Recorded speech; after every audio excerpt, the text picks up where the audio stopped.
So, welcome back to the Dream Diary of Ads. As you can see, I have my magical book here with today's dreaming. So this dream includes some sort of like mythological creatures, which is quite interesting. It was a very powerful dream when I had it. It was a little bit disturbing, and you'll see that as we read the end part of it. This is actually only part of a larger dream, but there's some more sort of personal complexes and things like that in the earlier part of it. And I've decided with this series, it's best to kind of filter the dreams a little bit and pick out things that are maybe more collective elements. And that's merely a personal decision because I don't feel it's necessarily a great idea to display all of your sort of Freudian dirty laundry out there, especially at a younger age. When you're a little bit older, so be it. Who cares if all that sort of stuff just falls on the floor and stuff? But at a younger age, I feel personally it's better to keep that stuff to your personal analysis, and it comes out as it comes out later on, or when you die or whatever. So that's what we're doing anyway. We're just keeping it to the more sort of collective dreams, or just subtle elements of personal stuff coming through as well. So anyway, as always, I will tell you when I dreamt this dream. This was dreamt on the 25th of April 2021. I'm very, very lucky because I've recorded the dates of my dreams as well. Obviously, it doesn't take a second just to whack that in my dream diary, but it really is helpful because it shows me a linearity, a chronology of these dreams over time, and I've got this for about 4 years now, so that's really, really good. So anyway, we will get on with it. After heading back from being on the walk, the dream transformed and I was in a room. It was my room in a beautiful building. It was a tall old building with great character. I was sat at a beautiful wooden desk. The ceilings were like those tall Victorian ones, and there was a wooden ornate chandelier hanging from it. The walls were white, decorated with those square embellishments that are made of thin pieces of wood and are painted over, the ones with which you could easily see a portrait picture being hung within.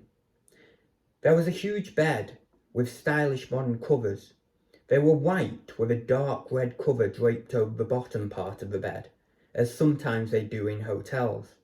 And indeed, despite this being definitely my room, there was the feeling in the dream of this place being a hotel. Everything in the room was perfectly extravagant and had a traditional, yet at the same time modern style. At one point, I was sorting my clothes on the floor. There were tons of new clothes, and this pleased me a great deal. However, I walked into the closet and opened the doors to the wardrobe to find loads of old clothing that I disliked. There were some jackets in there that I particularly didn't like. After I had done the clothing sort, I was sat at my desk completing a daily job, possibly writing. I turned around to see two dark figures, a man and a woman. They were dressed solely in black and were some sort of vampire demons. At first, I thought they were real, but then they spoke.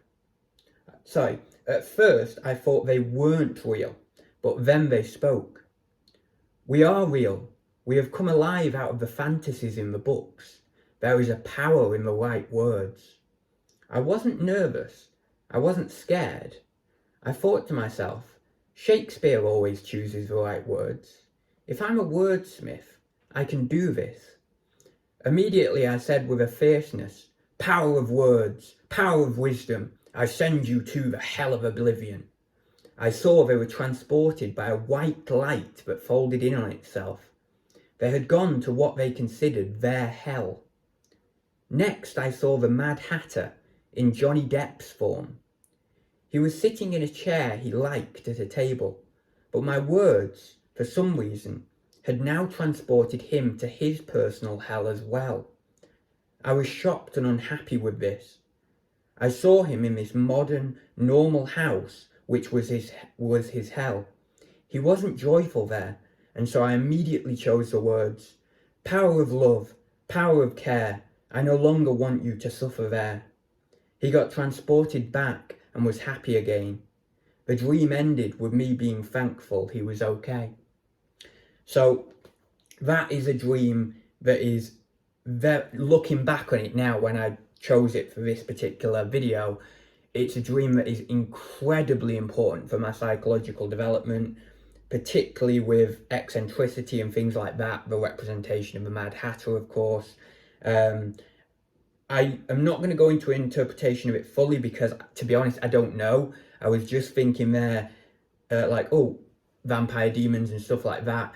And I'm starting to think, well, I don't really have an interpretation offhand. Of course, you could say vampire demons, they're sucking the blood. Therefore, they're sucking the life out of your psyche. And that's in opposition to the Mad Hatter, who is a positive force and all that sort of stuff. So there is an interpretation that can be made there. But, I would have to really look at the dream properly for a good 20 minutes, half an hour to be able to make all those associations properly and at the time of dreaming it. Now, I do know, particularly, just as a brief interpretation, that the closet thing with the clothes, this was dreamt actually when I was buying an entire new wardrobe of clothing, and I felt myself becoming attached to buying clothing, and I was getting a little bit materialistic, and I noted straight away with this dream, after I dreamt it and after I'd looked at it a little bit, that I think it might have even been another dream as well that I had on it, that I needed to basically stop buying clothes at that point, stop buying any more new clothes and be happy with what I had at that time. So it was a very sort of ordinary dream in that sense. Obviously there's a fantastical element to it, but there's always ordinary elements to these dreams as well. So one part of this dream and another dream merely noted my certain over attachments or certain things that were happening in my life, and it's in here in the dream, like, I particularly disliked this old clothing because I was interested in buying this new wardrobe and stuff, and I was getting, as I say, I was getting a bit attached to that stuff. So so that was one of the things with that. But I mean, it's interesting to note whether people want me to do interpretations of these. Obviously, there's certain things I won't interpret because maybe they are too personal or just really too related to quite intense personal complexes, and I'm simply not going to go down that route on video. But I could do a little interpretation of these things. So yeah, that was that dream anyway, and I will see you in the next Dream Diary of Ads. So see you very soon, guys.